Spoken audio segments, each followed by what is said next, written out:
Welcome back to the Parable series. به یه ویدیوی دیگه در رابطه با مثل ها خوش اومدید.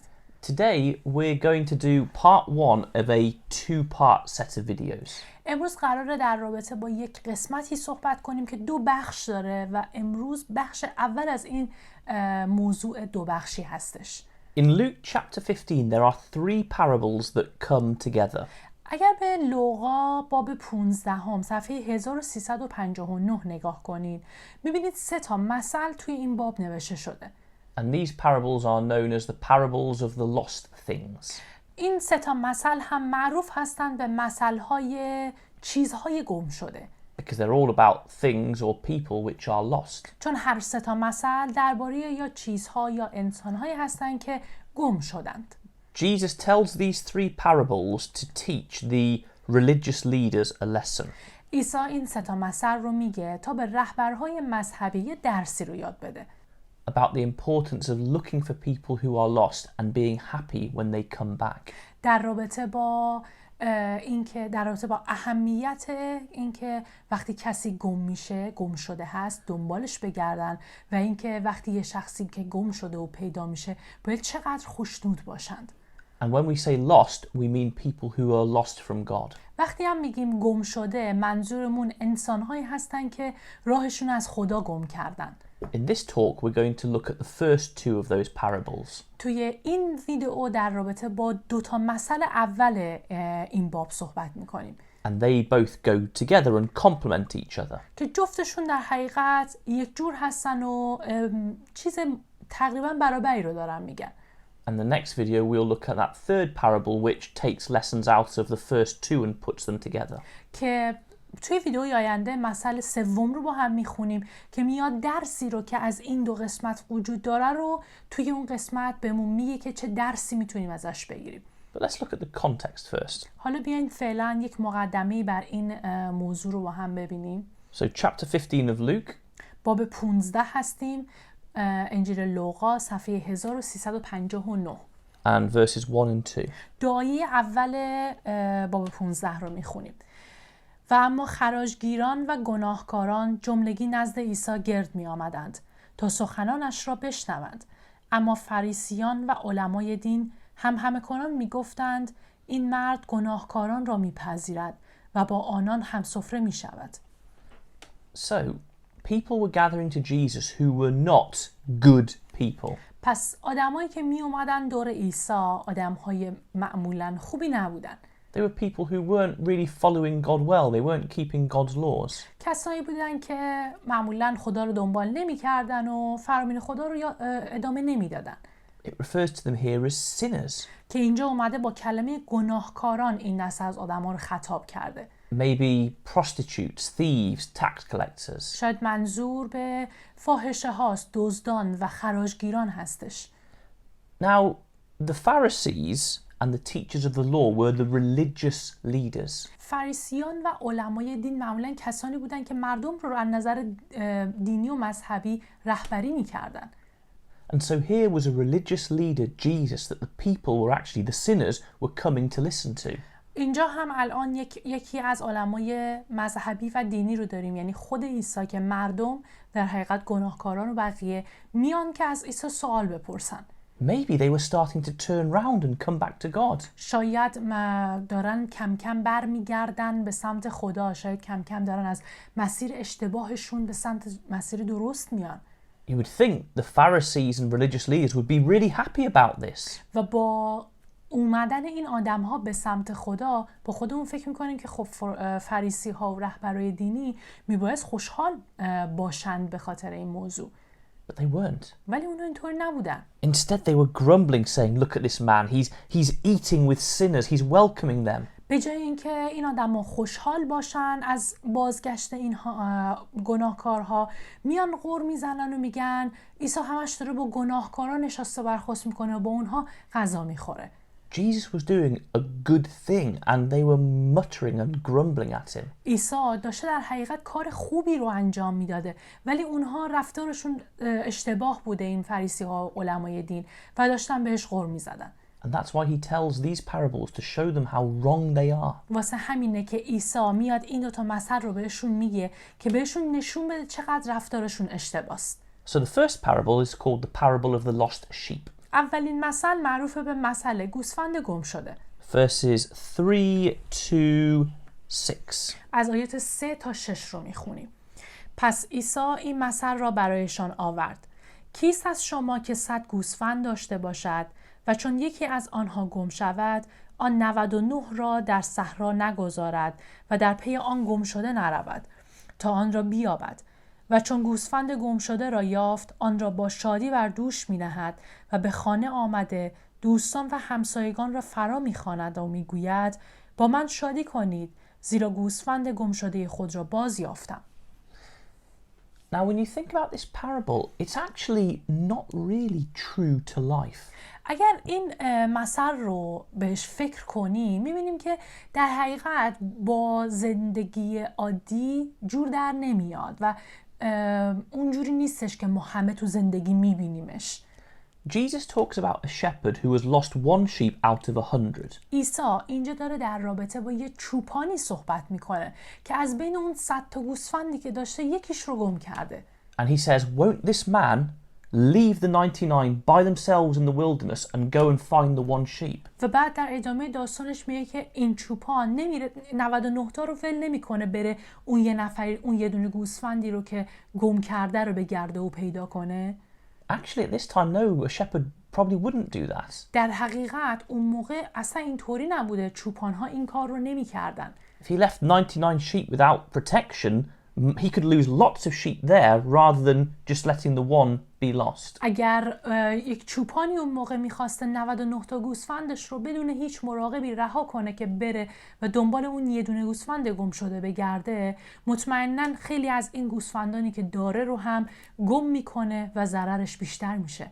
And even the part about finding it seems a bit silly. حتی اون بخشیو که میگه اون گوسفند گم شده رو پیدا کرده، اون قسمتش هم یه مقدار عجیبه. You'd think the shepherd would just take him that one sheep back to the 100 and then things are back to normal. داستان رو اگه بخوام به حالت عادی در نظر بگیریم می‌بینیم خب یه نفری که گوسفند گم شده‌اش رو پیدا کنه میارتش دوباره قاطی اون 99 تای دیگه میکنه و همون داستان زندگیش ادامه پیدا میکنه.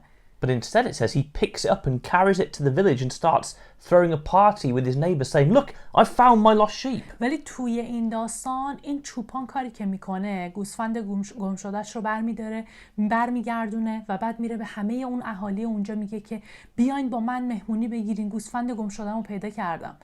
He probably wouldn't do this. احتمالاً چنین کاری نمیکنه یه چوپان. And they probably wouldn't care. اونها هم اون آدم‌هایی که این چوپان این خبر رو بهشون میده اصلا اهمیتی به این قضیه نمیدن که گوسفند پیدا شده. They wouldn't have even known he'd lost his sheep. Why do they care that suddenly he's found it? اصلا تو زندگی عادی در نظر بگیری مردم اصلا اهمیتی نمیدن یا اصلا نمیدونن که یک چوپانی گوسفندش رو گم کرده. چرا باید براشون مهم باشه که حالا اون شخص گوسفند گم شدهش پیدا شده؟ So Jesus deliberately tells a story which isn't really real, it's exaggerated. پس عیسی داره عمدن یک داستانی رو اینجا تعریف میکنه که واقعی نیست و داره بزرگش میکنه. Why? چرا؟ You can see why in verse 7. دلیلش رو توی آیه 7 میبینیم.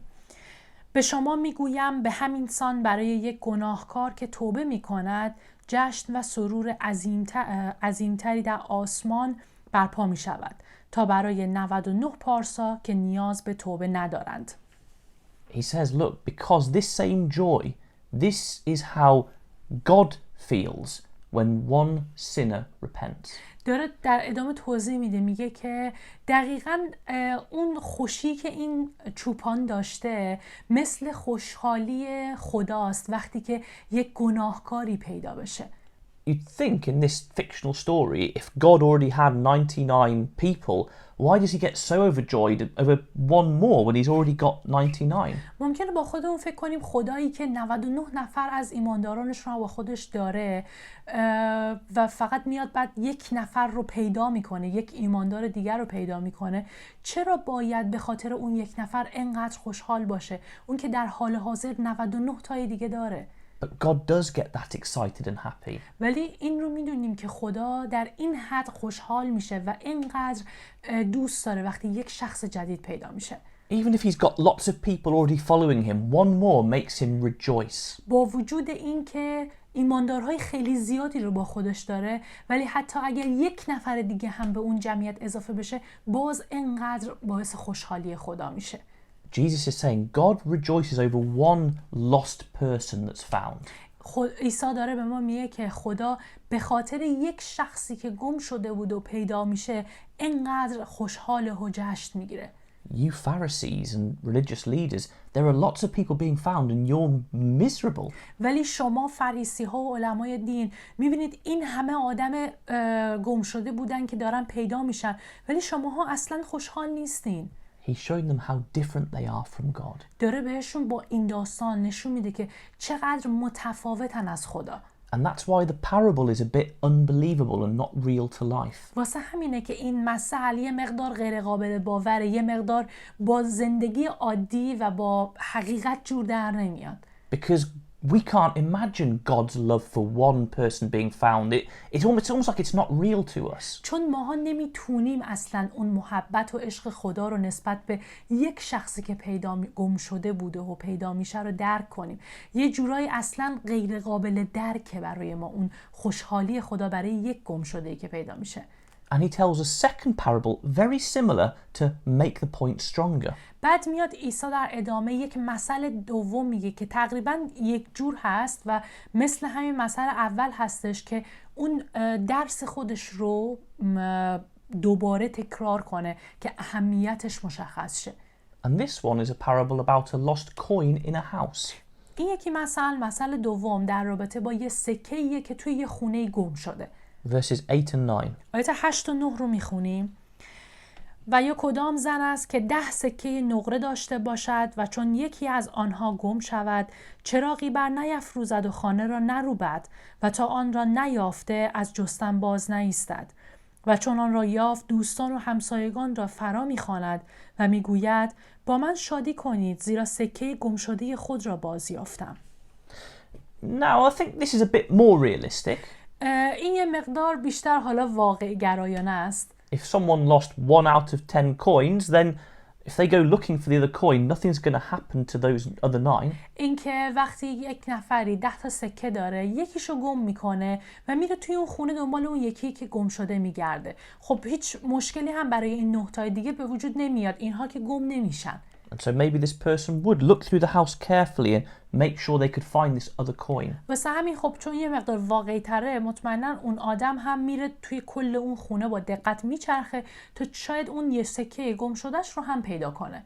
But it's still an overreaction. ولی باز هم اون واکنشی که در آخر نشون میده یه مقدار بیش از حده. She finds the coin and then gathers her neighbours round for a party. سکش رو در آخر پیدا میکنه و بعد میره تمامی همسایه‌هاش رو جمع میکنه که به خاطرش جشن بگیره. Again, it's being deliberately over the top. و بازم میبینیم که عمدن عیسی اومده اینطوری این قضیه رو یه مقدار بزرگش کرده. And the answer why is in verse 10. دلیلش رو هم توی آیه 10 میخونیم. به شما میگویم به همین سان برای توبه یک گناهکار در حضور فرشتگان خدا جشن و سرور برپا می شود. So again, it's saying this is the sort of joy that someone has, that God has when one sinner repents. داره میگه که وقتی یک گناهکاری توبه میکنه دقیقاً خدا هم همینقدر خوشنود میشه و خوشحال میشه. The people might think this woman in the story is a bit silly throwing a party because she's found a coin. مردم ممکنه با خودشون فکر کنن که این زن این داستان خیلی احمقه که یه سکه پیدا کرده به خاطر اون یه سکه‌ای که حالا گم شده بود و الان پیدا کرده اومده چنین جشنی رو راه انداخته. Maybe God's joy to them would seem a bit over the top. شاید اون خوشحالی خدا هم برای اونها یه مقدار بیش از حد به نظر بیاد.